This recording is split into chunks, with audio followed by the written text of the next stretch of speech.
안녕하십니까. 별내 TFP 9월 1일자로 부당 해임당한 박미영 팀장입니다. 저 또한 정말로 참 아이러니하게 저희가 6월 중순에 저희 팀장들이 일을 잘하면 회사에서는 상도 주기도 합니다. 무려 해외여행 출장을 다녀왔고요. 그 기준에 합당한 만큼 자질은 있었습니다. 또한 저희 때문에 지점장도 동행하는 곳이었습니다.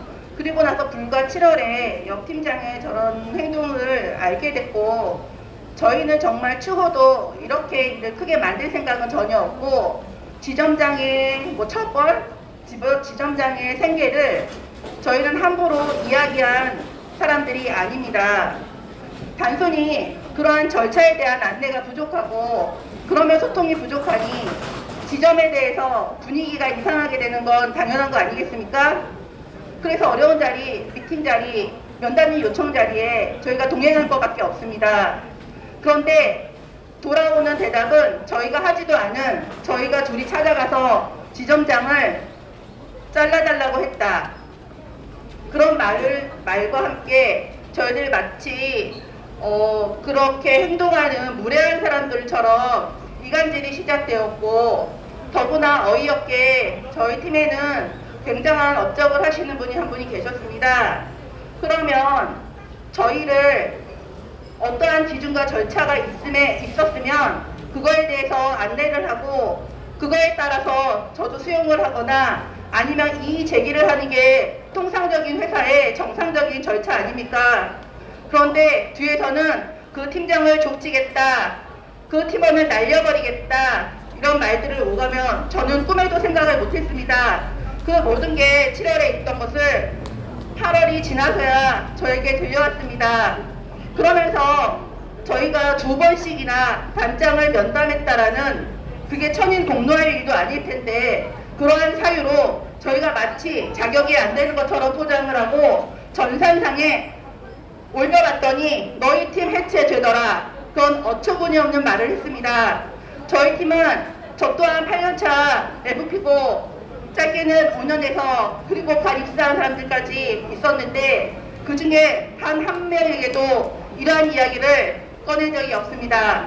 전산상 공문으로 조회 시간에 이름을 거론하고 팀 조직을 이리 가라 저리 가라, 너희 2명은 저 팀으로 가고 3명은 저 팀으로 갈 것이다, 이렇게 진행이 되었습니다. 그거에 대해서 분노하고 다시 한번 정중하게 단장님도 이렇게 인사가 진행되는 거 알고 계셨냐 물어봤더니 다시 제대로 조사하겠다. 그 후에도 저희 팀원들 단 한 명도 회사에서 만난 사람 없습니다. 이야기 들어준 사람 없습니다. 그런데 강미서 팀장과 저희가 고민할 끝에 이야기를 들어줄 곳을 찾은 곳이 노조였습니다. 노조에서도 중재를 하기 위해서, 대화를 열기 위해서 방문했는데 또 여러 가지 흑색선전이 난무하고 저 또한 살면서 정말 고소고발을 당해본 게 처음입니다. 제가 도대체 지점장을 어디서 어떻게 명예훼손을 했길래 실명을 거론한 것도 아니고 회사에 정중하게 요청한 것인데 그게 경찰에다가 명예훼손 당했다고 고발할 일입니까? 저도 어제도 그런 내용을 전달받고 철저하게 조사 부탁을 했습니다. 도대체 잘 나가던 팀장들을 어떤 구실로 왜 이렇게 했을까요? 본인들의 이익 아닙니까? 제가 얘기했습니다. 뭐하러 이렇게 빨리 이렇게 고액 FP의 업적만 저쪽으로 이동하는 것이냐. 저희가 팀 해체가 돼야지 그분을 이동할 수 있으니까요. 그래야지 이득을 받는 누군가가 분명히 생기니까요. 그런데 회사에서는 그분은 그동안의 업적이 있기 때문에 눈 감아준답니다. 못 건드린답니다. 열심히 일하고 있는 저희들은 열심히 일해도 그만하랍니다. 이게 말이나 되는 일입니까? 이게 실패한 조직 아닙니까? 다시 잘해보자, 열심히 해보자, 제대로 해보자는 사람들은 말도 못하게 역적질을 한 사람으로 둔갑이 되었습니다. 지금 이 순간도 이간질 당합니다. 저희 사원들이 지점에 출근을 못하겠답니다. 지점장 조회를 들어야지 되는데 못 듣겠대요. 편파적인 행동이 이렇게 있는데 나올 수 있겠습니까? 그 몇십 명의 생계를 좌지우지하는 사람은 본인입니다.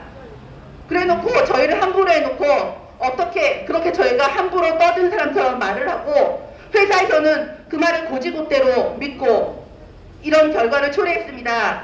똑같이 저희가 어떠한 내용으로 제가 해임 공문이 갔는지 알려달라고 했지만 아직도 종이 한 장 내려온 적이 없습니다. 여기서 이 자리에서 누누이 얘기했습니다. 제발 정당하게 정식적으로 제대로 된 절차대로 한번 대화해보자고. 저희가 여기서 돈을 달라고 했습니까? 그런 적 없습니다. 저희가 명예훼손, 인권, 오히려 제가 훼손이 당했습니다.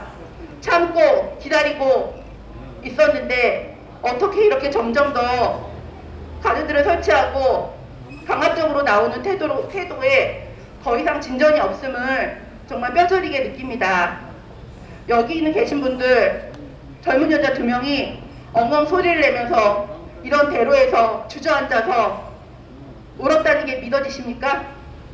얼마나 억울하고 분하면 땅바닥에 주저앉아서 땅을 치면서 울었을까요? 그런데 정말 치사하고 더러워서 그만두기를 바라는 건데요. 그렇게 하기 싫었습니다. 정말 죽고 싶을 만큼 둘이 붙잡고 엉엉 울었습니다. 그런데 왜 이 자리에 섰냐고요? 저 딴 데 가면 더 잘 잡습니다. 먹고 살만합니다. 저희가 돈을 벌려고 나왔지 돈이 없어서 나온 거 아닙니다. 그런데 이렇게 함부로 하고 저희가 그런 일을 한 사람들로 더 이상 두고 볼 수 없습니다. 이렇게 부당한 것이 여기에 잘못된 관행이었습니다. 그렇게 피해본 사람들이 저희뿐만이 아니었습니다. 그리고 앞으로도 이렇게 함부로 일어나서는 안 될 일입니다. 제대로 된 일을 하고 제대로의 대가를 받는 사람들을 어떻게 함부로 전산에서 보여지는 거니 너희는 이렇게 될 것이다. 왜 잘한 사람은 예전에 잘했기 때문에 봐주고 저희는 앞으로 잘할 수 있는데 현재 마음에 안 든다는 이유만으로 너희는 앞으로 안 될 것이다. 왜 단정을 짓습니까? 이런 일이 여기 21세기 이 자리에 일어난 일이라는 게 믿어지지가 않습니다. 그럼에도 그 이간질에 넘어가지 않고 저희의 진심을 알아주는 사람들이 있고 고객들이 있고 응원해주는 사람들이 있습니다. 이분들이 얘기합니다. 힘들 거라고. 다윗과 골리앗 같을 거라고. 그런데 여러분들 아시잖아요.